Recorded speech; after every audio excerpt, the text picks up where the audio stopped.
And once we got the tech right, we're going to dive into life after faith. Welcome to the stage, Mark Kavanaugh. Welcome to Ichabod. Hello. All right. Get the frame and all that good stuff. I can't hear you.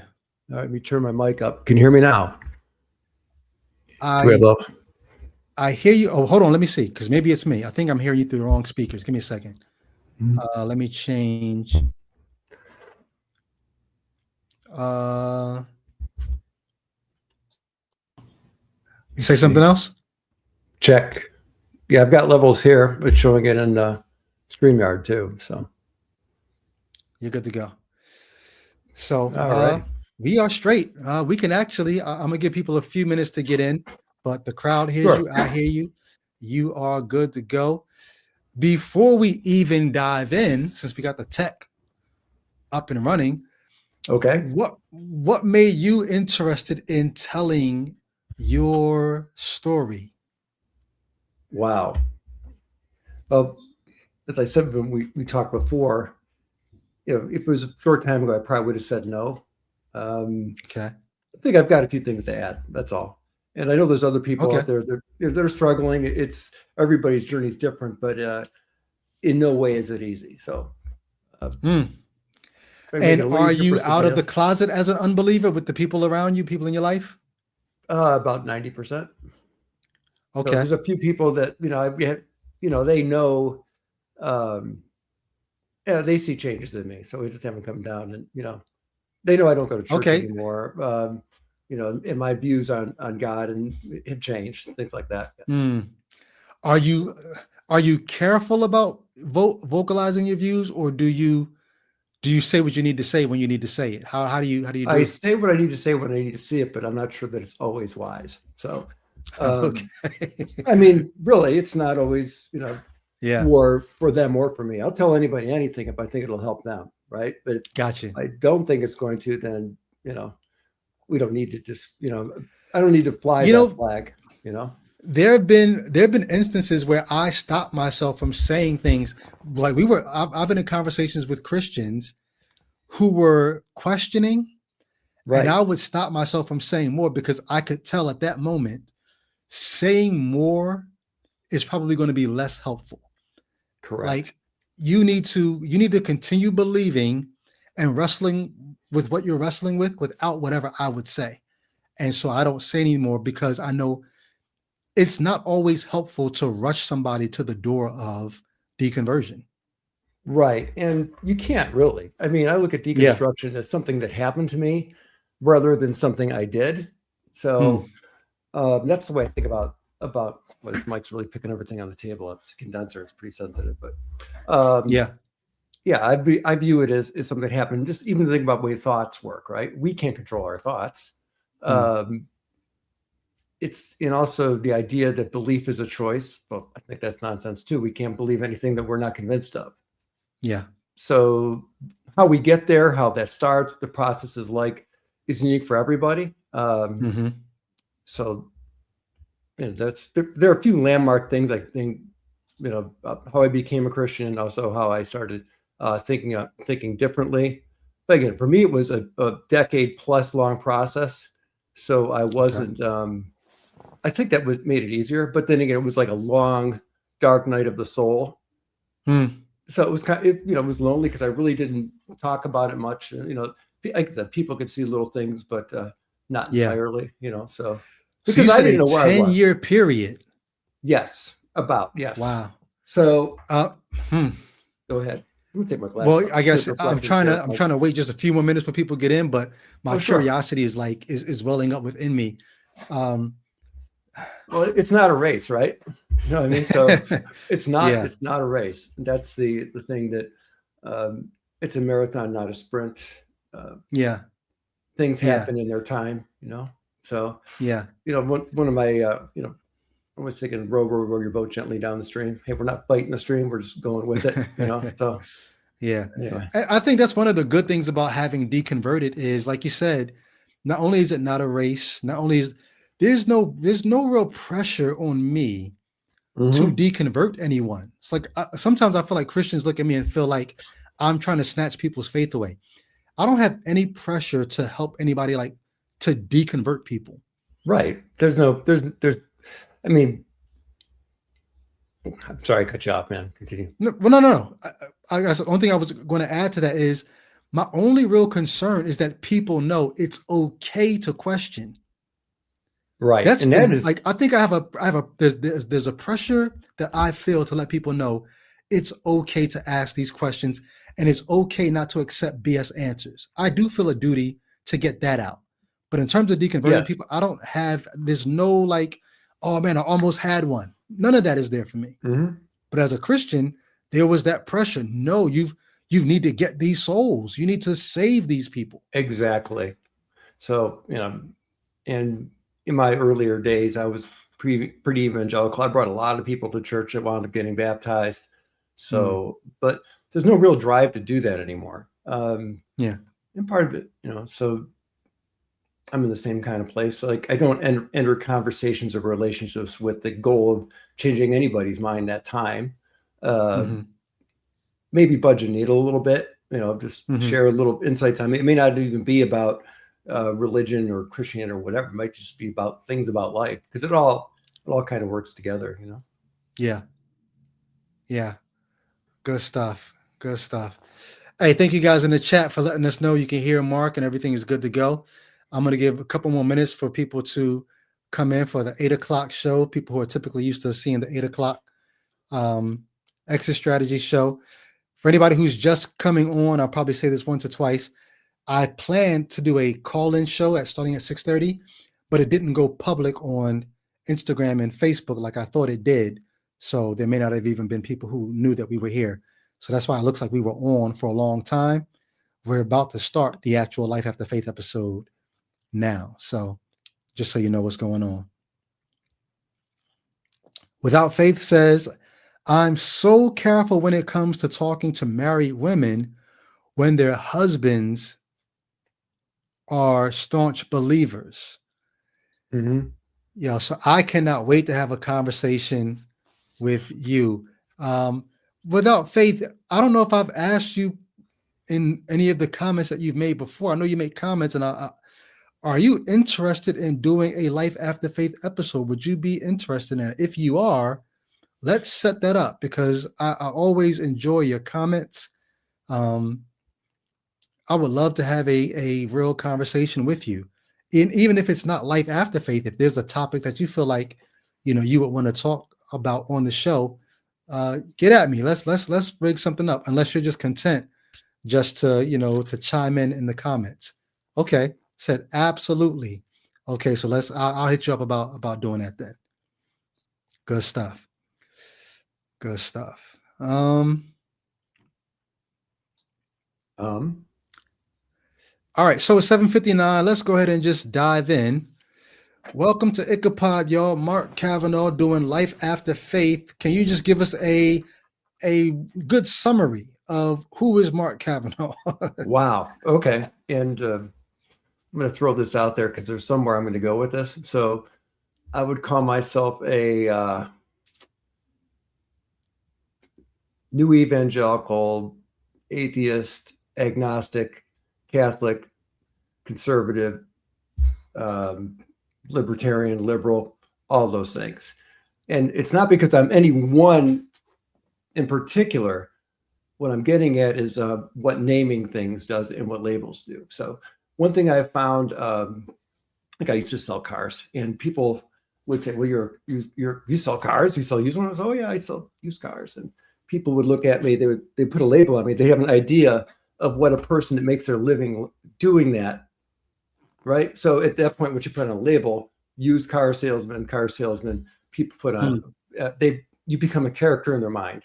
So that's the reason why I try to avoid labels. Like people think, wow, you actually are successful at that. It's a tough gig, a lot of people don't do well at it. Other people think that, wow, you're probably going to tell me whatever I need to hear to get money out of my pocket. So those seem to be a lot of those views, and not everyone thinks that way, but those are some of the things that people characterize automatically. So if I say, well, I'm an agnostic, or I'm a this, or I'm a that, there's something in their mind that people automatically assume that you're not, because it's a character in their mind, right? So let's kind of go from there, I think. Okay. Okay. So, Is that Brethren Lee? If I'm not saying your name correctly, I apologize. I'm going to ask you, you're welcome to be here, but don't spam the comments. Don't just start saying a bunch of things. Like you can spark a conversation if people are interested in entertaining you. That's fine, but don't spam the comments because we do have moderators and they have full reign to get you out of here if you're just here popping off. So listen. If you have questions or comments, feel free to make them. But if you're just off topic and spamming, they will get you out of here. So you're welcome to be here, but just be on your best behavior. hey, I do have a quote that relates to what I was just saying. The book handy anyway. It's from a book by Chase Hughes. It's called Tongue, a Cognitive Hazard. So this is something I thought was very interesting. The act of naming is a kind of disappearance. To say tree is to replace the living filament with an icon in the mind. The needs electric scar that hums when you summon it. So you can walk through the forest without ever noticing they are alive. You were trained to do this. And I think that really that resonated with me. So it's a very interesting book. And that's not to say that labels are not helpful, right? Oh, no. But they are limiting. So, right, they are limiting and they're useful, of course. Like I know that this is a brush. I can brush my hair with it. So, but the tree is more than just Anyways, well, that's a challenging concept to me because if I take what you're saying, and I like being able to entertain these ideas, but if I take what you're saying, so correct me if I'm wrong. The reason why you just introduced yourself with all those different labels is because even though you understand how limiting labels can be, what you're saying is if people are going to get a sense of who Mark Kavanaugh is, they would actually need all of those labels just to even get an idea. Exactly. Because even though you're not still a Christian, you are you've been shaped by evangelicalism. You've been shaped by all those things will give them a sense of who you are. Right. So I would say Christian and ethics primarily, right? But those are just certain universal things. Hey, I don't want to steal your stuff. I'm not going to go after your wife and your things and hope you do the same for me. That type of thing. There's basic morality that it's not exclusive to Christianity either. But so I would say that both my ethics. Go ahead. Yeah, like you said, it's not exclusive to Christianity. But if we were honest, we would have to say, but that is where most of us got it from in this place, in this country. Right. Correct. And some of the stories and examples and things we saw in life, we were having an influence, and that's not a bad thing. So yeah. So I'd say there's a little bit of all those things still in me, right? Gotcha. That's challenging to me because I would have to sit and ask, are there ways in which I'm still a Christian? And I think I could readily point to some of those ways. Right. Like, for example, and again, there's all kinds of square circles and all kinds of things with faith that are a problem, but who is inspired by a story about somebody that's powerful, that's willing to sacrifice themselves for the good of others, right? So that's the basic Christian story, right? God comes to earth and sacrifices it for people. There is something that's good about that and inspiring, right? I would say, when the strong, lay down their strength for the weak, et cetera, et cetera. However, I'm not going to get into all the other things that come along with it, but that story in itself is inspiring. Otherwise, we wouldn't have believed it. The way I see it. Yeah. Nice. All right. So let's do this. Before we do life after faith, let's talk about how you came to faith. How did you become a Christian, or why did you think you ever were a Christian? Because there are Christians, maybe you were this kind, I don't know, you can talk about it. There are Christians who will say, even if you did believe, at least you say you believe, if you ever get to the point where you unbelieved, well, then you never really were a Christian. 1 John was it 1:19? If they departed from us, they were never really with us, whatever. So how did you become a Christian? Why did you think you actually were a Christian if you say you were a Christian? So can you still hear me? Because I turned my mic off for a second because I coughed. Okay, so make sure. Okay. Well, I was raised Roman Catholic. So and we know, like, in certain belief has a lot to do with our cultures, our upbringing. So that basic belief in the Trinity, again, basic morality, those kinds of things were just assumed. So I grew up with the assumption, even as a young adult, that there was a God. Didn't have a problem with the idea of the Trinity. Makes sense in a way. So I came to understand it a little bit more later in life, but that was the beginning. Later on, when I was about 19 years old, I'm trying to think. No, go back to high school. There was a teacher Go ahead. Well, I was going to ask, even before you got to the later on at 19 and things started maybe becoming a little more concrete for you with God, when you were younger, you said you always had the idea that there was a God because of how you were raised. Correct. Even during that stage, like, would you say that you had any kind of a spiritual life? Did you pray? Did you think that the God was active in your life on a regular basis, or was it just sort of a nebulous, he's there? Wow. Somewhere in between, I would say. Okay. Yeah, we were encouraged to pray. I said prayers, went to church most of the time. However, I didn't see it as mission critical in life. Not really. So, Roman Catholic. Later on, I remember I went to 1 year of it was ninth grade, so I guess a Christian Catholic high school. What's interesting about that, and this probably put some stuff in the back of my mind. I'd gone to mostly public schools, but they had one class on comparative religions, and the interesting thing about it wasn't about why Catholicism or Christianity was better than these other religions. It was from what I remember, it was a pretty honest class on comparative religion. I thought, wow, there's people who live, and it doesn't sound like they're too much different than us in many ways. But that was in the back of my mind. And, I was just thinking about that just 2 days ago. I thought, wow, that must have more of an impact than I thought, like all this little stuff. It's like your brain does like 40,000 in your subconscious process, like 40,000, bits of information a second, and you only see like 4 of them or 40 or something like that. So our subconscious is doing a lot of things in the background that our mind that we just don't realize. So great point. This stuff was back there, right? So, anyways, oldest of 4 boys, got into a little trouble in school. So, wanting to fix some of that thing, I kind of became more spiritually inclined. One of my teachers in high school had given me. He talked about Hal Lindsey and the late great planet Earth. Well, I read the second book in the thing, and I think this is part of the reason why I was a little bit more. It was a little bit easier for me than some people because I didn't get saved in church. I got saved reading a book not connected to any church. Just was, so the sinner's prayer was a thing. I said like it totally disconnected. I still call myself Catholic times. I didn't know anything else. So. So you read an evangelical book with a sinner's prayer in it, but didn't know that was from a Protestant point of view. I didn't see the difference because I already believed that Jesus existed. I believed that there was a resurrection. I just didn't make a personal connection with that should make that much of a difference in the way I live.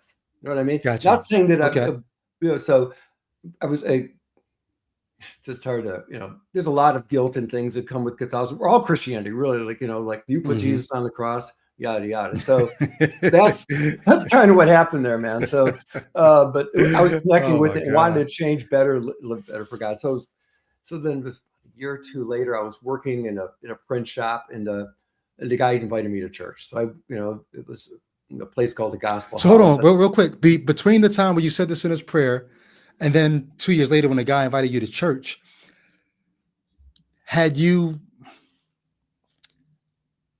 you see any improvement or spiritual appetite or interaction with you? And like, what happened in between those 2 years? Not a lot, I would say. Well, I went to church. I was probably a little bit more sincere and things like that, but I was just more open, I think. You know what I mean? Because it wasn't like the idea that Jesus died died for my sins was not a new idea.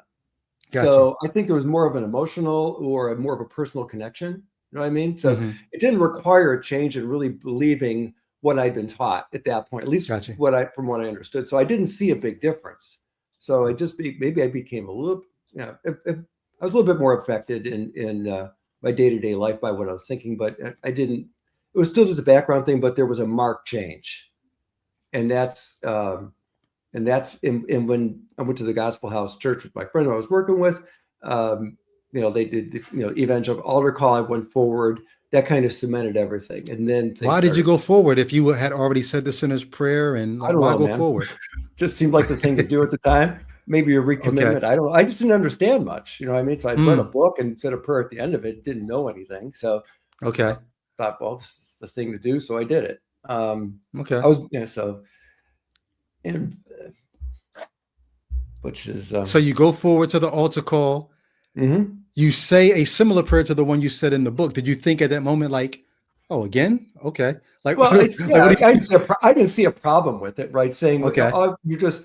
I thought there might be value in. They might have even said, come forward because it was a public declaration that you had faith, right? Which is different than saying a Okay. prayer by yourself in a book. Mm, So I think that was the motivating factor, honestly, and connecting with people and wanted to become part of a thing, maybe, or maybe I don't know. This was, I mean, I'm 62, and I was 19 then, so 20 mm. maybe something So like that. somebody might be familiar. They said Trisha Ray says, "Hey, what's up, Trisha?" She says, "Gospel House." Can you say what city? Because maybe she's familiar with. Just outside Cleveland, Ohio. Okay. I don't know if Trisha, it's does still that there. ring a bell?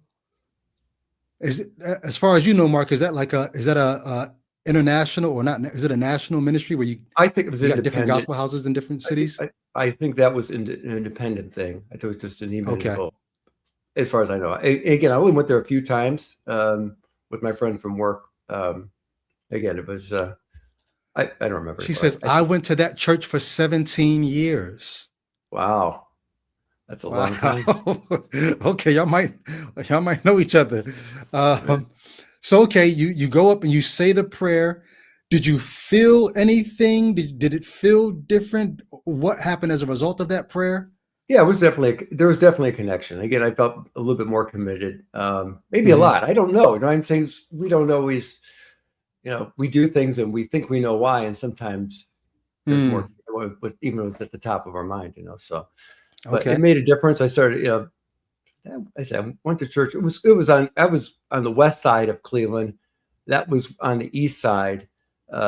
So it wasn't practical to go there often. I did eventually connect with some other Christians in the area. I started going to some evangelical charismatic churches. Mm, I can't remember how exactly all that happened. Again, it's been a while back, but a gotcha. place called North Coast Church I went to for a while.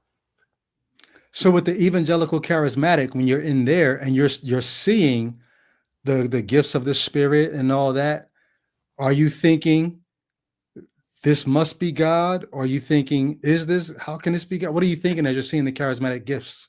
I wasn't sure about a lot of things, but I thought Hmm. it was okay, right? Because Okay. I knew that there were people that believe different things. I was a Hmm. person to know anything, but I was sincere. I believed I was sincere enough at the time. You know what I mean? So I wasn't there. I wasn't playing it in. And I'd come to realize some of the things that I had believed weren't right, or I'd changed my beliefs on. So I was open to other people doing that. So the idea that the doctrine had to be exactly a certain way for me to fit in a place Hmm. wasn't a thing at that point. Okay. But you So weren't practicing the gifts. You weren't speaking in tongues or getting not slain in the then. I spirit. I did later on. I think that happened to me once or a couple times. But anyway, Okay. I would love to hear about it, but we can okay. move there. Uh, so what changed? Were there changes in your life? Did you find yourself? I don't know if you were cursing or drinking or like. Did you have behavioral changes that went along with your? Now I'm really committed. I wasn't. But yes and no. Probably swearing less. I started listening to a ton of Christian radio, so I mean all kinds of Okay. stuff all the time. Trying to, I learned a lot from that. I Okay. guess. Um, so I was more committed. I also wanted to see, I was becoming more evangelical, where I'd want to see others converted. So I Hmm. became, You um, start preaching the gospel. yes. So I'm not sure that Okay. would have been not exactly them, but I was, again, people I worked with and stuff, we would talk about it. So we weren't, Hmm. or you're sharing your faith. That's probably the more colloquial Sharing way my, to. exactly. I was sharing my faith. Yeah. Exactly. Okay. That's a good way to put it. Yeah. And seeing people come to faith. Right. Yeah. So I started having that. Then my brother, he went to a camp, went camping. It's a campground in Pennsylvania, and there was a lady who performed there, and she was, anyways, he did the altar call there. So then he came home and told me about it. I thought, yeah, I kind of already did that. So we started going to a different church that was closer by in where we lived together. Did that for a few years. Now that one was not charismatic, but they were Christian Missionary Alliance, so they're open to the idea of if you're going to this particular one, it's more like going to a Baptist or more conservative church. However, they would never say that the gifts of the Spirit. They would say they're not required, but they would not come out and speak against somebody that spoke in tongues. It didn't happen in the church, but they would not see it as a problem necessarily. So. And is this the church where you eventually ended up speaking in tongues? No, I've been to lots of churches, man. So went there for a while. I did bring a lot of people there, and they wound up getting baptized and converted. So, more than a couple. So that was I was kind of on a roll then, my soul winning, so to speak. I play guitar. Me and my brother, we performed there once in a while. We did some things for the youth group. I'm sorry, for the singles group, a couple things like I never played in church on the worship team in that particular place, but so we did music. We're active in the singles group. Went to church there on Sunday. So okay, which in any of that time so far in the story, had there been any doubts in you with the faith? Not really. Okay, I did see. Now, doubt came later. Because I figured, and I think we might have said this when we spoke before. I just knew that, like, if it was somehow that I wasn't afraid to ask questions. I understood the story of Thomas, and he wasn't thrown out because he wanted to touch Jesus' side or stick his fingers, in his wound. So, also, there's a verse somewhere in the Old Testament where God says, "Come, let us reason together." I just thought, well, this thing found me. I didn't find it. So if God knows everything, he knows what's going to happen. So pondering ideas and doubts, I didn't see as problematic. Okay. So I didn't feel like it was, I believed look, this new birth thing, if it's really a new birth, which I believed it was, it's a permanent change that I can't change anyway. So, and God knows what I'm going to do, right? He already knows, what's happening, what I'm going to think in the future, where I'm going to go, all those things. And he called me anyhow. So I thought, well, we're good, so that gave me some liberty to later on, maybe think differently, not be so worried about making mistakes, things like that. Okay. Did you feel like you had a vibrant, your quiet time or your time with God, praying and reading the Bible, was that vibrant when you were? It was, yes, I would say so. It was active, not as nobody's as vibrant as they think it should be. You know what I mean? So that's the thing. Is like you just can't, because you're always thinking it's something else. It's like the carrot is always out there and you're walking towards it, avoiding the stick, right? I remember the book from, what's the guy's name? My Utmost for His Highest. Oswald Chambers, right? Oswald Chambers. And I just remember just feeling so inadequate. Like even the title just kind of makes you feel bad because you're not giving your utmost to his highest. Like, man, I gave God this, that, and the third, but I feel like if I could probably give this much more. And so you're always feeling bad about what I gave him this, but I didn't give him this yet. Yeah. And I felt, let me ask you this, when you were a Christian, did you believe you could lose your salvation? Were you cemented in, or was there a doubt about that? No, I did for the first couple of years. And then I ran into Christians who believe in eternal security. And they got me, more sold on eternal security. And I can't say that I sinned any more or any less but I do know that I never doubted my salvation after I became a believer in eternal security. Yeah. Whereas I think, before that, I was going up for altar calls every right. other month. Yeah, I did. One thing that happened though, I stopped going to very many movies, didn't watch hardly any television, didn't listen to, secular music. There's a big gap in my pop culture knowledge Mm, from like the yeah. late 80s, from like the late 80s to the, to maybe, so fairly recently, really. So I never Mm, was totally out of it, but I did, hmm it was never a focus for me. And then I got rid of most of my albums and things like that. I know people that smashed them. I was not an album smasher, but Okay. Burning. so, no, no, that stuff. And my Okay. youngest brother, he's a performer, still is, and actually it's him and I'm the oldest of four boys. So Tom, my second, he's the next oldest to me. Him and Michael had a pretty good cover, actually a really good cover band in Cleveland called The Difference, and they played all over the place. So I was always exposed to it anyway. Hmm So I didn't see a problem. I did have mixed feelings about going to clubs though and seeing my little brother playing out professionally, but he's made a good living Okay. at it. He still does. So Got you. he's done quite Did well in any of that. your three other brothers, did any of them ever think that you were doing too much with the religious stuff? Probably yes. Mm, One of them, because so it was I'm the oldest, Tom's next, and Ken, and then Michael's the youngest. So Tom, I think he did because I drove also this time I was married to my first wife, and I think I drove her a little nuts. She converted to Catholicism. It didn't last long. We were both too young, but I know that mm, that was bothering her because that I left Catholicism effectively right when shortly after we were married, and it converted. So that was a factor mm, in the whole thing. And I think that probably bothered him a little bit. And he really liked my first wife, and he hmm likes Deanna, who I'm married to now. But yeah, so I mm. think there was some of that, and my Wow. parents, of course, because they were Okay. Catholic. Mhm.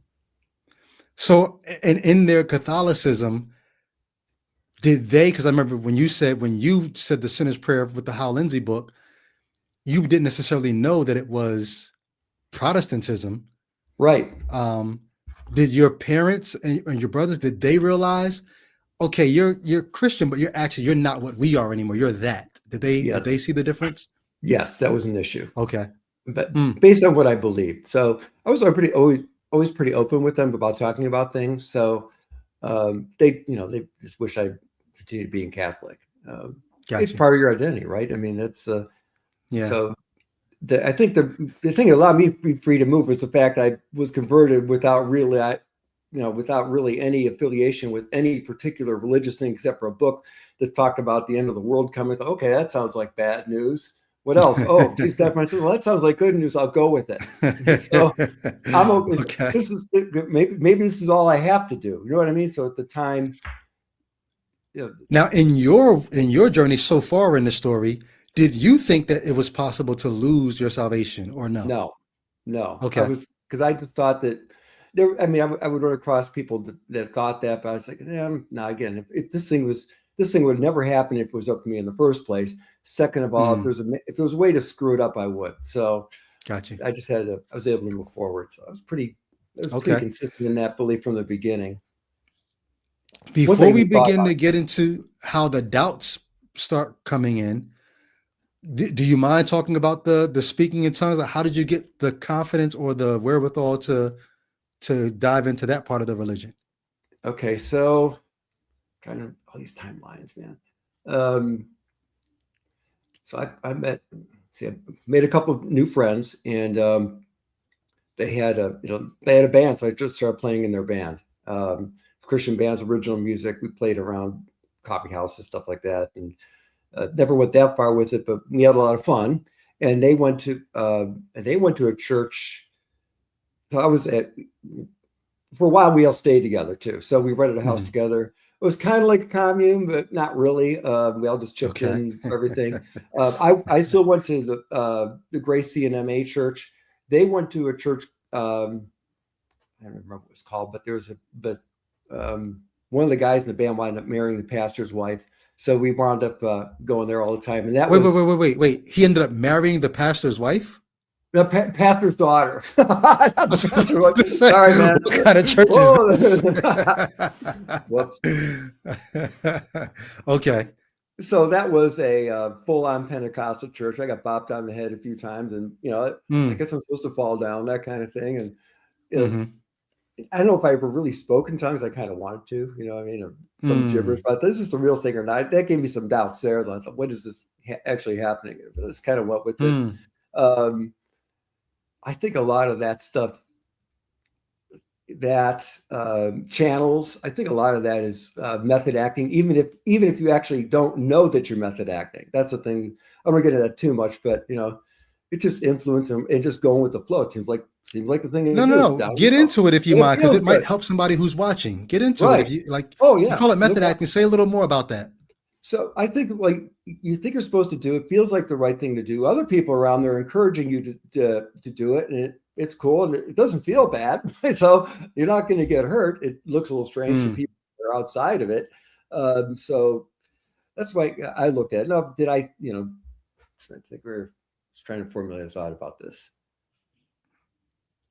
Yeah, I'll just leave it at that. So Okay. getting back to channeling. Mm-hmm. We'll talk about that a little bit later, but I think that has a lot to do with it too. Um, People that are channels, some of them may not even know that they're method acting. Some of them are. They just feel like there's a message that is inside of them that they want to get out, right? Mm. So I think preaching can be that way. Prophecy can be that way. Somebody thinks they're a prophet at church and wants to give a prophecy, which I never did that, but and Mm. I thought, well, I always had doubts when somebody would try and give me a word, but again, I knew the people weren't perfect, and neither was I. So I just kind of So wait. So that's important though. So you never tried to prophesy. You maybe tried to speak in tongues once, but you kind of weren't really even sure if that was legit. You wanted to though. You wanted whatever God was doing in that place at that time. But then you absolutely. just said there were people who tried to prophesy over you, and you had doubts about that when it was actually happening. Yeah, or somebody would just say, God told me this for your life. I can't even remember the details. I think, yeah, maybe not, but maybe. Maybe not. We'll see if it actually works out that way, right? But Really, why so iffy if they're saying God said this to me? Why not like fully like he did? Okay, like why not embrace right? it? Because I have my own doubts. I thought God was telling me things, and I thought, nah, maybe not so much, right? Mm, So they'd like to believe it. So hmm the way I look at it, and even now, like with Christians and stuff, somebody said, I'm going to pray for you, or they want to tell me about Jesus, whatever. I don't necessarily argue with them. I just figure, well, they care about me enough because I'm going to give them the benefit of the doubt. They're sincere. They're trying to do the right thing. Now, again, that's a big blanket statement. And of course, there's all kinds of corruption and everything. But I'm just going to give them the benefit of the doubt. Like, oh, or even some of my evangelical friends that I haven't seen for a million years, they tried to, I would expect them to ask those questions if they care at Yeah. all. Because Okay. so I think we're all more than one thing. And again, we don't always know why we do or say the things we say, or at least not all the reasons. So. Hmm. So I only have one more question before we get into when you begin to deconstruct. And if there's no answer to this, we can just go right to the deconstruction. But I guess I'm curious, what was the height of your Christian experience? Like for some people, Wow. it was the time they preached to 20,000 people, or for some people, it was the time they believe they actually heard God speak. And even if they explain it to themselves differently now, when they were a Christian, that was the moment where they felt like they were their most spiritually, in sync. Was there a moment or a time when you feel like this was the height of your Christian experience? There's high points. I don't know if there's one particular height. One of them was when I was Hmm bringing people to church and they were getting baptized. Even though, like, oh, look at hmm that now, like, oh no, what did I do, right? And I think that's about all. Most of them have probably left the faith or mm, adapted to. Just like the title list says, everyone's leaving. Does Jesus care? um, mm, I think for the most part they're okay, but a lot of them did not. I know a lot of them didn't stay. Some of them did though, but. Uh, Again, this was a long time ago. I haven't talked to these people in 20 years, and I do not contact them anymore. And the other high point, probably next high point. So it'll falling out with the people at the Grace Church divorced my first wife, no longer playing in the band. Started going to a church. I met my wife at a church event in church basement music thing, and then I started going to. She was going to a charismatic church. What was it? Denomination doesn't really matter. A place called People's Baptist, and I think that was probably one of the best parts of my life. So it's interesting, and it had to do with just the way they did things there. And it was not your typical, you think about a fundamental Baptist church being certain ways. This was definitely different. I think that there's a certain liberty that they had there. And just a little bit of, I wouldn't say they were not conservative, but it was a different kind of thing. So my wife and I got married there. We were active in it. I went for just a few classes at a Bible at a Bible Institute. I was thinking about becoming a preacher, but life was good. So we were active. And some of my other friends from the other church came there, and life was good. That was probably when I was most in the groove, I think. Gotcha. Life was flowing. So how does it begin to become undone for you? Okay. I'm going to fast forward then. Okay. So there's more I could go into more about my past as a Christian, but we moved to Texas 2000, been 24 years ago. It was a business thing. I was contracted to do some work, actually run a retail thing. It was like a 6-month thing. Decided to, and we just liked it here. We sold our place in Ohio, decided to stay. Started going to church here. Went to a couple of different ones. Played in the worship teams of a couple of evangelical churches. They weren't particularly charismatic. I'm trying to think, fast forward.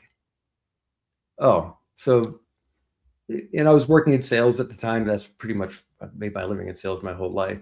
But I just remember I came home, and the internet we finally got cable internet. I think it was working pretty good. So I watched a video on there called "The God That Wasn't There," and I don't remember what the details of it, but all I know is that I need to reconsider this thing, just in the back of my mind.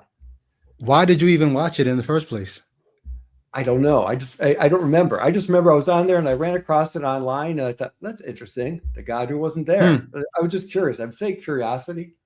I'm a pretty curious person to this day. I thought, well, let's check this out, and like, God who wasn't there. And like, again, I don't remember what specifically. I just thought, oh man, this is something I need to, I wasn't ready to deconvert by any means. I thought, what, there's some stuff that parked in the back of my mind, along with some of the things I learned at comparative religions class. So. Oh wow! So it reignited those dormant thoughts from that class years and years ago. Absolutely. Wow. So I'm not a very linear thinker. My brain pulls in thoughts from here, there, everywhere, makes connections. That's one thing. If you get to know me, you'll see. And I'm glad you're keeping me on track for this thing, because if my brain was just going up, you go 10,000 directions. It's just the way my head works. So we were going to church, at Calvary Chapel in Pflugerville at the time. I believe we were already there. But anyways, made some friends there. I was a Calvary Chapel guy for a while too. Calvary Chapel, yeah, and it's not particularly charismatic. This one wasn't. I know they generally. I know that they're kind of not too different than CNMA. In other words, they're open to the idea, but it's not a thing that's really practiced or emphasized. At least not in the one I went to. So it's less, it's less conservative than the CNMA was back then, but similar in that regard. So it was comfortable, for me. And I thought, well, so that went on for a while. Then I was at work. And I just talked a little bit about empathy, and this is going to be kind of a thing. My deconversion probably is because of empathy, but I'll just start with this experience. So I was having some trouble at work with somebody, really driving me nuts. A friend of me, but like the same, sometimes some of the people can be the best people and the worst people at the same time. So I thought, man, this is some kind of narcissism or sociopath. So I started reading all these things online about sociopaths. I thought, wow, man, that's, that maybe there's something wrong. And again, it's like, I was just searching for an answer, not really looking to put a label, but just trying to figure out what's going on, like, and how to handle things. So, there was a series of church, and we were very active there, and we were going to, it was a home group, and the series of church was Heroes of the Faith. So I started reading Samson, and then all of a sudden I thought to myself, I found myself feeling what the people, I started thinking about, like, the people he was killing, the people he was lying to, what their families would have felt like. Whether it happened or not wasn't even relevant. The point is I started empathizing with the others in the story. I thought, well, that guy's no hero of mine, right? Though he killed a bunch of people for God, but I'm just not buying this thing anymore. That particular story. So it was just like, now that didn't cause deconversion either, but it was like, did anything that you were thinking as you're reading through Samson and having those thoughts, did anything in that connect back to the God who wasn't there, or still separate thoughts? Still separate thoughts. The God who wasn't there, I couldn't remember many details. I just knew that this is something I need to stay curious about. I thought maybe there's something here. Again, I didn't. Okay. I wasn't pursuing deconstruction. It's something that happened to me, and that's I was just doing my thing, and things kept on happening. So that was a big one, man. And I stopped going to church over that thing. I thought, I just don't need this. This is not a hero of mine. And I've had other people. So hold on, I'm curious. I'm curious. Yeah. This is not a hero of mine. Is it only connected to the man who's killing all these people, or are you also in like impugning the God who's strengthening him with guilt? Yes. Really? And nothing in your Christian mind says you can't do that. You can't blame God. But there was conflict for sure. That's the reason why it took so long to get past all this stuff. It was inconsistent. I thought, this is not, how can I trust this person, right? Or if God's really behind it, or you have to make God weaker. You have to make him something other than what he's claimed to be, right? So you have to think, is he has morals? That doesn't seem like morality to me. This sure feels bad. Felt bad for those people, right? So stop going to church. Do you communicate to your wife what's going on, or no? Yes. Yeah. So we stopped. We are a bunch of churches. Plus, I was working in retail, so I couldn't make it to church a lot of Sundays. So kind of fell away. Which, when in doubt, zoom out. That's something. It wasn't Watts. It was one of the other guys I listened to help with my reconstructing. But when you distance yourself from a thing, you can think more clearly about it. And I think the fact that I became a Christian, reading a book, not going to a church, gave me the ability to do that comfortably. Like, I'm just busy. I'm doing this thing. I would go if I can. If my conscience tells me I need to do that, I'll do it. But I just got to do what I have to do to, get through life, pay my bills, and et cetera, et cetera. So that's what I did. And I just didn't feel like I really wanted to go to church that much anymore. It was a bit confusing. I thought, maybe this whole thing is no good, right? And then it's interesting, a musician at the other Calvary Chapel in Austin, which is in South, in South, one of the musicians died, and they had a service, and somehow my wife and I wound up going to his memorial service, and it was wonderful, right? This is what it was. I thought, it was just a lot of love, and it's just like, it was really, really good. It made a positive impression. I thought, well, maybe there's some good stuff happening here too, right? So I kind of hung in there longer because I thought, well, maybe, it was confusing, right? Because we're, it was just kind of confusing. I thought, I'll continue moving forward. I don't need to make any kind of decisions. So I just continued on from that point. Because you're not actively deconstructing at that point. You're putting distance between you and the thing that's causing you this mental anguish. Well, there is this. What deconstructing is happening in the back of my mind without me. I think it's a thing that happens. So all this stuff is adding up on the inside, right? In the back of my mind, subconsciously, whatever. So there's just more information being added. So Got you. it wasn't like one day, it wasn't like flipping a switch on and off. It was kind of like Hmm. dimming, I would say. So what are you doing with the Jesus figure while you're distancing yourself from Samson and Samson's God's morality and I was kind of church hanging and on. all that? So yeah, I was hanging on to the Jesus figure for sure. I thought, yeah, Okay. again, the idea of, there's a certain hero story about somebody's laying down their life for others. Um, Hmm. I was kind of selective, and I mean, I'd heard all the other stories about you know, uh, ethnic cleansing in the Old Testament, and some of the things that Jesus even said were, well, actually, not really till later. So, Mm. um, yeah, I thought the apostles, trying to go with the world. I thought it was they're trying to do a good thing. So I had no doubts about Okay. whether it actually happened yet till much later. Okay. So you say much later, you're talking years later? Yeah, maybe. Well, yeah, maybe a little bit. Yeah, maybe a year or So you're two. just you're hanging around and you're hanging on for dear life. Like the memorial service kept you in. They're I would trying say to I do was good. Jesus is a hero figure. He died for the sins of the world. right. And you're not necessarily reconciling it all, but you're not forcing yourself to actually have to answer it either. Exactly. And here's the other part of the equation, right? So, being a conservative evangelical, um, Fox News listener, that kind of thing. So Mm. it's all the othering of what the alternatives are, right? So is there good alternatives yet? Wow. You know what I mean? Wow. I wasn't sure what the alternative was. I'd see, you know, Wow. you know what I mean? It's like I was in a bubble. We all are. So what kept you in is, if I'm not in this, what am I with those people over there? Those what? I mean, Right. pagans or sinners or Well, godless or whatever they are. exactly. Because I thought, well, I don't want to do that. Because I believed, at the Mm. time, I believed in hell. I didn't think I was going to go there, but I just thought that's, I don't want to entertain that, right? Just like right now, like even today, like, like, am I going to really encourage Christian entertainment if I were to find it entertaining? Probably not, for the same kind of Mm. reason. What's the last thing you said? They're going to be back on track here. Um, I just was summing up the idea that um, you're staying in because you don't know if you want to be with those who are out. Right. And also I just didn't know that I had to leave. I didn't feel compelled to leave. I just things are adding up. Mm.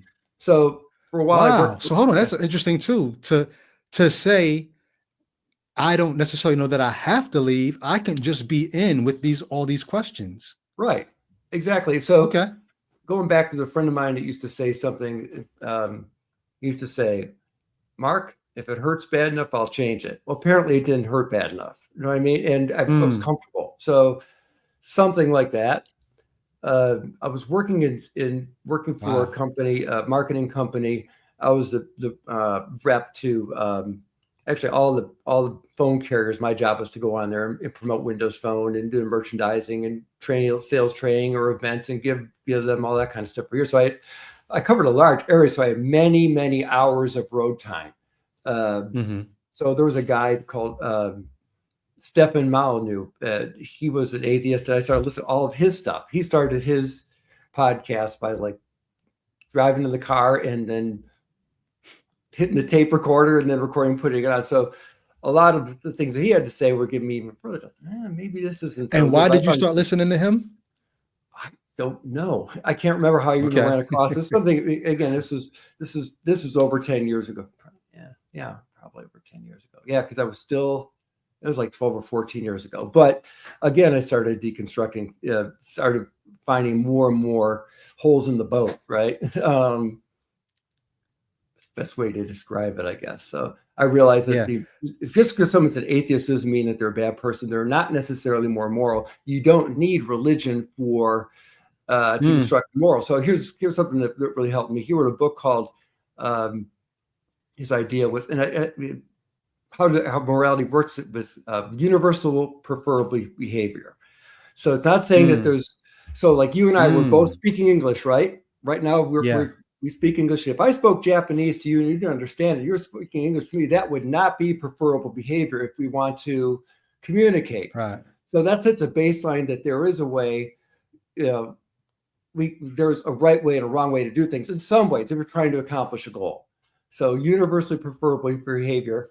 The other idea of it was for it to be universal, we both have to be able to do it at the same time, right? Mm. So, like for example, murder would always be wrong because I can't kill you and you can't kill me at the same time, and we both prefer not to be murdered or theft. So that's just basic logic for forming a moral system. But to me, it was always something I read in religious books and never really put together that way. I thought, you know what? Yeah, we don't really need God to figure out morals at all. This is, you know, like, but doesn't mean that. But that didn't tell me that God necessarily didn't prove his existence. I'm just saying that we can kind of figure out on our own that there's a reason why we see similar ethics and morals in different religions and different societies. There's some basic things we see all the time because they figured that same thing out. That was just kind of how it works. Thing made sense. Like, yeah, that's how morality is put together. But it was never. Bro, I never heard you that now. In the book that I wrote, Let There Be Gaslight. The last couple chapters, I had to turn my attention to. Okay, so if no God, then what are you going to do about morality? But it's like once you begin thinking through those things and you start realizing, wait, there's a way to process morality without having to go through divine command ethics. Everything becomes so much more. It's not just that it's naturalistic. It's so much more simpler than you thought it actually was. Clarity. That's if someone said, what's the biggest benefit of deconversion or deconstructing? Clarity. Everything is clear. But the way I relate to people is clear. The way I think I just don't have confusion anymore. Like the idea, like if you accept Yahweh, right, or we'll just use Yahweh. There's actually 3 different gods. There's several in the Old Testament that we all refer to as God the Father, but Yahweh as your father, like Yahweh made everything, but he also killed all kinds of people. Like, what's going on, right? It reminds me of the story of the abusive parent or the abusive spouse, right? So since we allow that confusion in our relationship with God, we're also going to allow it with other people. It's just natural, right? So it's okay that a person can be good and still do terrible things to us, or do terrible things to others, but because we want to see them as good and I identify with them, I feel validated in a strange way with even, allowing something like that, allowing things in our lives. So I just thought, well, that can't be right. So I think that really deconstruction really is a process of subtraction. So I said, God can't be good. And be Say that again, please. Say that again. Deconstruction for me is more of a process of subtraction than addition. So like, I'll be this way. I don't know, something's wrong here with the Samson story, right? God really be all loving and not care about the people he's killing, right? And you can go to the idea of hell, and not all Christians believe in eternal conscious torment. Right? But the idea that that they would not care about hell anymore, or the people in there, that God would be ignoring them. What's so fun? I was about to say funny. It's not even funny. It's sobering. I think Christians treat hell the way Americans treat prison. Like, there are so many people in prison right now that we don't even think about. And some of them are in there for heinous crimes. Some of them are in there for low-level, non-violent crimes. Some of them are innocent. But once they're in that system, we don't tend to think about them. We don't visit prisoners. We don't push for prison reform, even though we know it's needed. We just say, oh, well, I guess the system worked. Or maybe somewhere in our mind, we think justice will prevail, so that if somebody's wrongly locked up, maybe some kind of karmic idea will right the wrong, or maybe God. We don't think about the people, though. And I think a lot of times as Christians, that's what hell is like. It's going to be an eternal prison that we're just not going to have to think about the people who were sentenced there. But it's really uncaring the way that we deal with people who are in prison in our country. And the point you're making, it's very uncaring to think about the way Bible God would deal with the people that are sentenced to hell. Right. So, a couple of things I get to on the empathy thing, right? So, empathy is not just a a feeling, but like famously Charlie Kirk said, "Hey, I hate the word empathy. I prefer compassion." Right. So, and this is a big one for me. Pull up something here. Empathy. Empathy is a skill as well. So, like when I first, when I was reading the Samson story, I was feeling the feelings of other people, and that is empathy. But something that is implied here. Got some quotes I'm pulling up. Okay. I think I find this interesting. And this is tactical empathy. A guy named Chris Voss, who wrote a book called Never Split the Difference, negotiating like your life depended on. And what he was an FBI hostage negotiator. It's like one of the it's one of the best books ever written on, in my opinion, on the subject. But he talks about empathy as a tactic. So here, so tactical empathy is a disciplined cognitive skill, not emotional sympathy focused on identifying, understanding, and reflecting the other party's perspective, mindset, and emotions to influence outcomes. It is a strategic tool to make the other side feel understood, facilitating trust and revealing information to unlock negotiation. It's just from a business perspective, but it works all the time. Tactical empathy is understanding the feelings and mindsets of another in the moment, and also hearing what is behind those feelings so you increase your influence in the moments that follow. So, and when I started understanding that it's not just a feeling, life-changing stuff. So, for example, like if I can try and think of a good way. The point is, you don't have to agree. You don't have to necessarily have compassion or sympathy. You just need to be able to articulate what they might be feeling back to them, or what they might be thinking back to them. So he used it as a tactic with psychopaths, with hostages who are really ready to kill people. Highly recommend the book. Talks about different. It's a lot of it's active listening, but you want to make them feel heard and understood, even if you don't agree with them. Like Charlie Kirk, a big part of what he did was. See, back to your screen here. I got too many things up. He would go there and debate people, and people say, "Oh, he's very compassionate." And somebody came up to him. I saw a video of him, and the person was a trans person. He says, the trans person thankfully, I guess. I mean, he didn't make them feel worse. He made them feel better because they were struggling with who they are. And he said, "I want you to feel like you're comfortable in your own body." But I think that the most empathetic way to go about that would be to say, "Look, man, I'm with you no matter what happens. We'll figure this thing out. Whatever's best for you, I got your back." Right? It's like, I can't relate what it would feel to be trans or homosexual, but I certainly can. I'm ADHD, bit neurodivergent. I can understand with not being able to get my mind or my body to want to do the things I want them to do. So, empathy is just identifying with them. Hey, I know that, you must feel like, it would be simple to say, you must feel really alone. That must be really hard for you to go through, rather than try to explain them, correct them, or anything.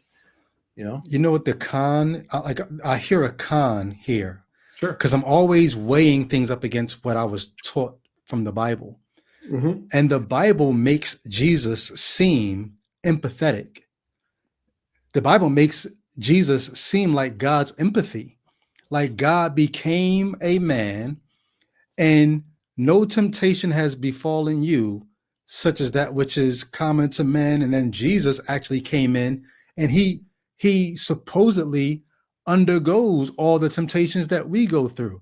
And it's supposed to make us think and feel, see, God knows your pain. God saw your pain. God this, God that.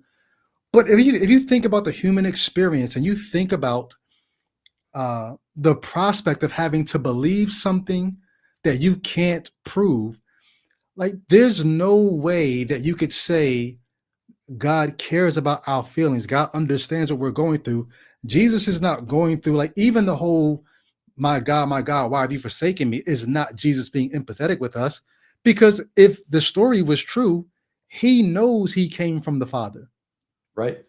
He doesn't have any doubts about what's going on. He may doubt whether or not, maybe he could say, no, I doubted that God was going to resurrect me. But he says, nobody takes my life. I lay it down and I've got the power to pick it up again. So you don't like, there's nothing empathetic about the God of the Bible and the human experience, but it's told to us so in such a way as to make us feel like, see, he knows your struggles. He knows your, it's not empathy at all.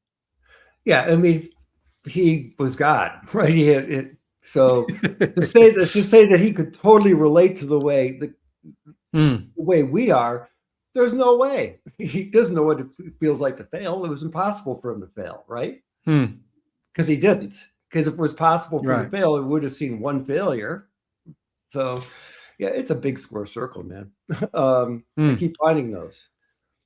So let's land this plane, because so somebody asked in the chat, is this still a call-in show? Tonight was actually a blend. I do Life After Faith episodes where people tell their stories, but I also do a call-in show. I did the call-in show for an hour and a half before we got to this point where no one called in, because unbeknownst to me, the call-in part didn't actually go out like I thought it did. But I actually do have several people waiting backstage to call in. What I'm probably going to do is take those who've called in and chop those parts off and make them their own episode. But I'm probably going to take at least 2 calls after Mark and I get done. But I want to actually land the plane with Mark. So you're driving, you're listening to these tapes of an atheist talking about things that you really hadn't considered, morality without God, and just ways to process the human experience that don't rely on the religion you thought you needed to do that. You said it was a 10-year process. Can you talk to me about 2 different parts of that experience? When did you know that you were actually deconstructing your faith? And when did you know you were actually deconverted? I knew I was deconstructing things back then, but I didn't know, I'd never heard the word. So I knew things were coming apart. I was re-examining things. Yeah, and that process in some way continues. So let's see, move forward. Go to the next square circle. And I come to a point of some doubts.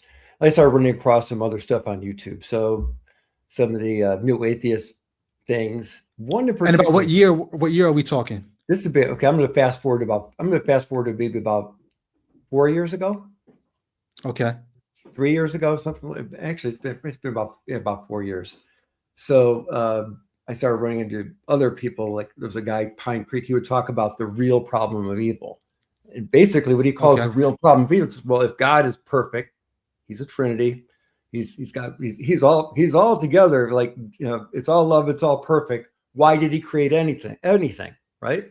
Why even have sin, evil, devil, death, sickness, all things come around? Because He knew that's what was going to happen. So if He was perfectly content and complete by Himself, why do that? Good question, right?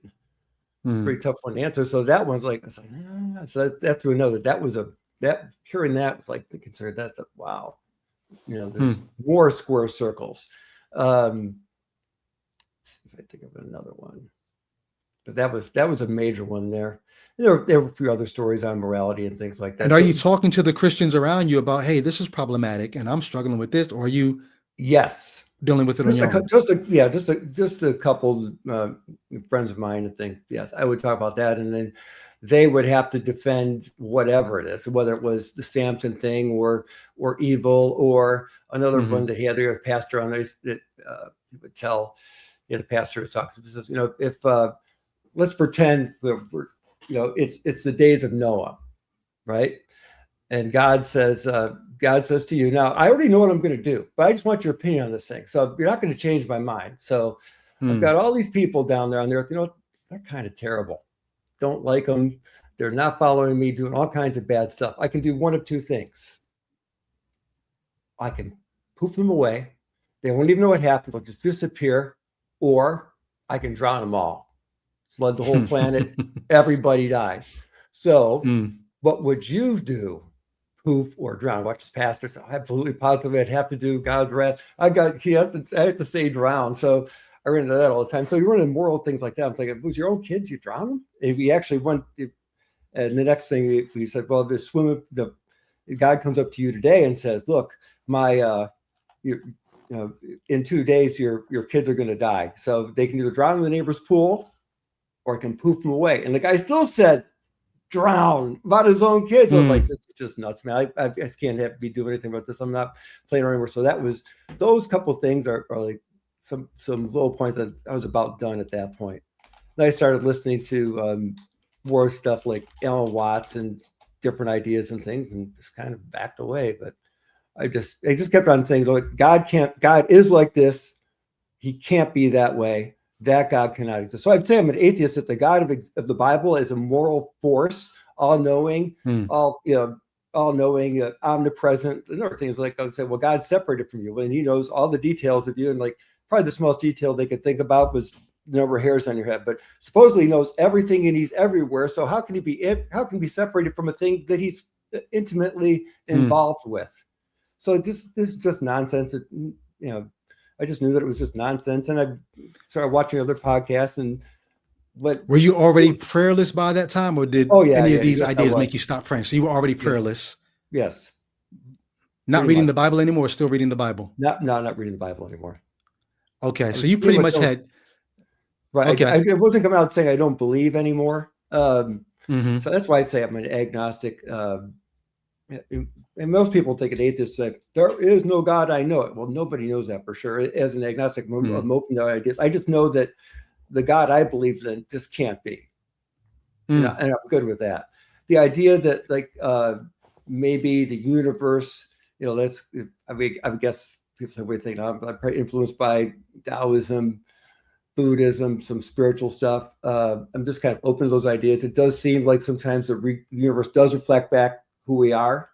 And I could get into some things like that, but I don't know that even you need to believe that, or if there's a God necessary for that even to work. So I'm open to some spiritual ideas and things, and we see patterns which is we can't even tell the difference. But I'm certainly not at a point where anymore I would say, hey, that guy should be living his life differently than he is. Like I have some kind of moral idea, like you shouldn't be gay, or even be thinking that. I don't know if I would have actually said that to a person anyway, but. Or you should be there, so you should be that, or the idea that, I've got a book that says, that at least I think it says something different about the way you should be living. You should be doing that. No, I'm not doing that anymore, man. So after growing in your faith, getting closer to what you believed was God, developing a prayer life and spiritual disciplines and sharing your faith and all that, you come to the point where you start to believe, or where you no longer believe that. You stop praying, you stop reading your Bible, you stop going to church, you stop sharing your faith, and now you're open to whatever you find that squares with reality, but you don't think God is that anymore. Question is, do you miss any of it? Do you miss whether it be the certainty you had when you were a believer, or feeling like you had a father or a friend in heaven, or feeling like you were special enough to have been saved, and the idea of the afterlife? Do you miss it? What do you do with any of those questions that you have anymore? I don't know, man. Frankly, I don't need to know. Okay. I think wonder, I think that one thing that I do miss is the idea of wonder, mystery. It may be that, and that's kind of missing, at least when I read like fully deconstructed atheist type things. It feels a bit flat. But there are people out there that, it's a big world out there. There's a lot of ideas. Like right now, my wife and I go to a Unitarian Universalist church here in Texas, and that's refreshing because it's not based on doctrine, not really. So, the most important thing, again, with evangelical Christianity is like, what do you believe? Not what you do, not how you live, not whether you have, those are all secondary to what you believe. So you could do anything theoretically and wind up in heaven anyways. So there was a couple year period after I fully deconverted where I was just kind of lost. We had some good friends that I'm gonna get too much into it, but we disconnected from them, and an entire circle of friends disappeared overnight. So it was lonely for a while. And my wife, she's been a trooper, and she's still not exactly in the same place I am, but she's growing a lot. And we've been married 31 years. You said you go with her to the Universalist church? Yeah, it was my idea to go there, but she's going with me. Okay. So And why? Like, can you talk about real quick why y'all like why go to the Universalist Church? Why not just find friends at a bowling league or something? Like, why still a church setting for so I friends? think that there's basic human need for ritual, not Mm, belief, right? got you. Ritual, community, uh, purpose. Although in getting at a purpose, being I'm also a nihilist, so I don't believe that the universe without us has any purpose. But that means that Mm, all the purpose or meaning in life is the meaning and purpose we bring to it, and that's a powerful thing. So mm, So what we do matters to the yeah. people we do it with. And maybe that's all that matters in the universe. So we Yeah. are the universe, in That's my all the opinion. matter. That's all the purpose you need, actually. Exactly. So I Mm. find it liberating. So it's been a rough road, but things are improving, and it's like things are going the right So direction. one question I will have, well, I don't know, question, maybe reaction. I found that I ended up with more wonder when I deconverted, not Exactly. less. You know Right. what I Because mean? right, because you're free to be more curious and look into more things. Absolutely. Yeah. Absolutely. So Okay. less restrictive. Yeah. So clarity and freedom of thought and liberation and yes, all that. Mm, Things are just good clear. stuff. Like things that used to confuse me just don't anymore. So Yeah. And that's not to say that you have all answers. no, but it's the answer. Having the right answers is not important. What's the answer? It's answering the best questions and the next question, and not stopping asking them. Mm, You'll find the answers you need, mm. right? So that's why I look at Wow. it. I don't need to be certain about anything really, and that's Yeah. liberating in itself. So that's why I How say I'm an about that? agnostic. Yeah, new You know what's evangelical. funny? The guy who sparked my deconversion is a guy named Peter Enns, who I read one of his books, and it got me asking questions. And before I knew it, I was rejecting the Bible's answers. But this guy is still a believer, but he wrote a book a few years ago called The Sin of Certainty. And the way that he maintains his faith is to no longer pursue certainty. He thinks that Mm, God doesn't want us to be certain about anything. God wants us, and that's how he maintains his faith. And this is the guy that started me on my deconversion journey.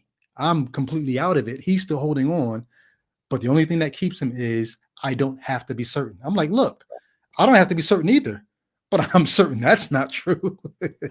yes, um, but we don't want to let the perfect be the enemy of the good, right? So I've True. seen there was, and you've probably seen it. This one woman who deconverted and left MAGA. She was all upset because she wasn't being readily accepted in the liberal Mhm. or atheist community or whatever. Um, nobody owes her forgiveness for reconciliation, right? So, or Mm. anybody, so or me either. But there are people out there. There's communities of people like there's the work you do, the work your sister does. There's a couple of groups I'm part of on Facebook where there is community. There's people that are going through it. Mhm. They're not going to judge you, and Got you. people have a right. People should forgive not because like if I do something to somebody, they shouldn't forgive for my sake. They should forgive themselves for their sake because they don't need to carry that Mm. weight. So Yeah. reconciliation, you don't have to reconcile necessarily to forgive someone. Excellent. Mark, this has been golden, man. Thank you for coming on and sharing your story, your journey. Is there anything that I know you have some notes, anything that you want to make sure you get to say that you didn't get to say yet?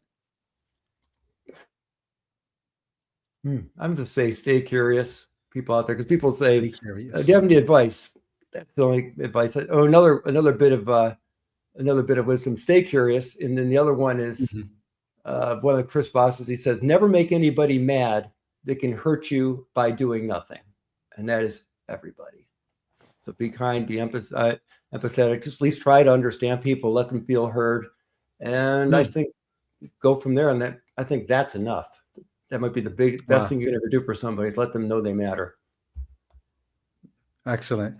So hopefully this will not be the last time you're on, and we will continue the conversation. Thank you for sharing your story. We're not actually ending the stream. I know I've had some of you all's attention for way longer than I normally do because we had a call in set up for earlier. We actually do have some calls that came in and people have been waiting. So I'm gonna stay on the stream and take these calls. Then what I'm going to do is I'm probably going to chop up the recording after we're done so that Mark's interview will be by itself, and then these calls will be on a completely different stream. But I'm going to take the calls now. So you all can stick around if you would like to stick around for more combos. Mark, thanks again. I'm going to let you go, and I'll have you back on soon so we can talk about some other important issues, because I enjoyed this conversation immensely. So thank you, man. I did as well. Thank you for having me. My pleasure. Have a good one, y'all. All right. All right. To those who are backstage, I saw people saying, "Is this a call-in show or not?" This was both. Today I merged call-ins with Life After Faith, and I'm going to go right to. Well, let me wet my whistle real quick since I've been talking for so long.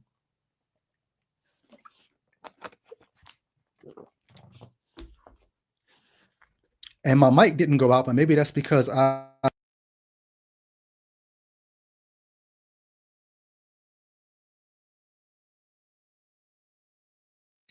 let me know, is my mic still good, y'all? If my mic is still good, I'm going to dive right in and take the next call. And I appreciate all of y'all who've been rocking with the channel. If you've been on, if you got on at 6:30 like we did, and you're still here, you are a trooper.